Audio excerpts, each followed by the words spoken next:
Պարոն Բաբայան, ինչ սպասելիքներ ունեք այսօրվա դատին։ Մի քիչ որ երկար պատասխանեմ կլինի։ Երկար պատասխանեք, Լավ։ նաև հաշվի առնելով ձեր գրառումները։ Տեսեք, մենք ունենք մի իրավիճակ, որ հանրային քրեական հետապնդում հարուցող դատախազը իր որոշման մեջ նկարագրել է մի գործողություն, որ իբր Արշակ Սրբազանը կատարել է այդ գործողությունը, որը դմրամիջոցների իրացման հետ ոչ մի առնչություն չունի։ Այսինքն այն ինչ որ գրել են գործողությունները, եթե օրինակ ենթադրենք դա իրականում տեղի ունեցած լիներ, ապա անգամ այդ պայմաններում հնարավոր չէր լինի Արշակ Սրբազանին մեղադրել այդ հոդվածով։ Սրանից հետո, սրանից բացի կալանքի միջնորդությունը զարթուղի ճանապարհներով գնում հասնում է մեր կողմից շատ հարգված, շատ օբյեկտիվ դատավոր Մասիս Մելքոնյանին։ Մասիս Մելքոնյանը այս հանգամանքներում, երբ հիմնավոր կասկածը բացակայում է իմ նշված հանգամանքներից եւ իմ նշած հիմնավորումներով, այնուամենայնիվ կիրառում է 2 ամսյա կալանք։ 2 ամիս անցնելուց հետո Շենգավիթի դատարանը հերթապահեր, երբ որ արդեն կալանքի երկարացման միջնորդություն պիտի ներկայացվեր։ Միջնորդությունը ներկայացվում է Շենգավիթի դատարանի տեղեկություններով, այդ միջնորդությունը կրկին զարթուղի ճանապարհներով գնում հասնում է Մասիվի դատարան։ Հույս ունենալով, որ կհանդիպի մեր կողմից շատ սիրելի, շատ հարգված, շատ օբյեկտիվ դատավոր Մասիս Մելքոնյանին։ Բայց բախտները չի բերում, որովհետև Մասիս Մելքոնյանը պարզվում է Հայաստանում չի։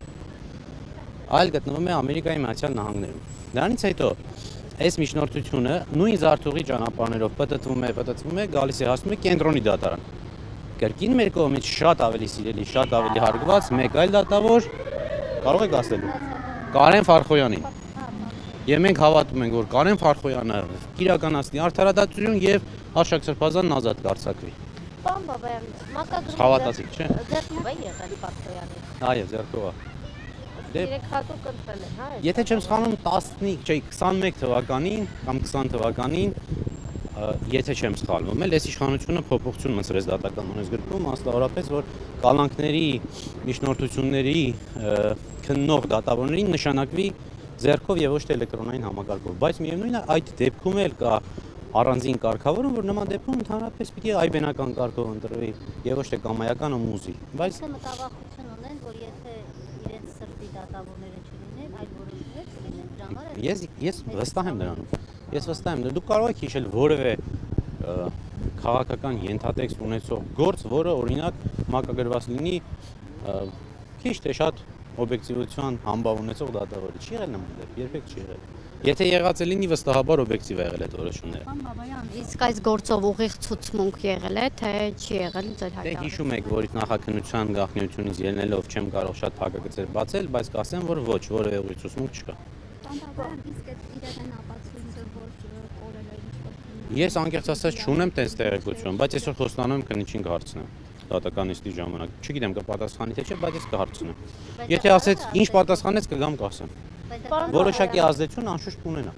բայց ասել թե այդ գործել գոյություն չունի, այնքան էլ ճիշտ չի լինի։ Հաշվի առնելով նախորդ նիստը, որը կալանքի նիստ է եղել, հա, կալանավորումից առաջ եք եկել դատարան։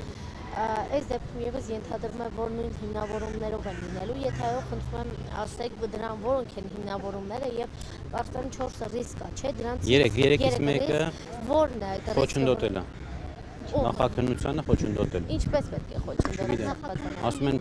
Ասում են հեղինակություն ունեցող անձը կարող է խոչընդոտել, թե ինչի պիտի խոչընդոտի, չգիտեմ։ Ոչ մի կերպ, ուղղակի գրել են գրելու համար։ Ինչ նախաքննական աշխատանքներ են Դե ես չեմ կարող ասել։ Նախ չգիտեմ, որ իմանամ էլ իրավունք ունեմ ասելու։ Պարոն Բաբայան, դուք այսօր միջնորդելու եք կալանքից բացի այլ ընտրական ինչ խափանան, օրինակ տնային կալանքը դիտարկում եք։ Գիտեք, հա, ընդհանրապես այս դեպքում պիտի որևէ խափանամիջոցի մասին խոսք չլինի, բայց մեր իրականության մեջ այո, միջնորդել ենք բոլոր հնարավոր այլընտրանքային խափանամիջոցները, այդ թվում դրանց համակցությունը, միայն թե բանտային կալանք չլինի։ Բայց հույս ունենք շատ մեծ, որ հավատում եք, չէ՞ էլի։ Բան էլ չի փոխվել, նույնն ալնելու ինչ որ եղել է։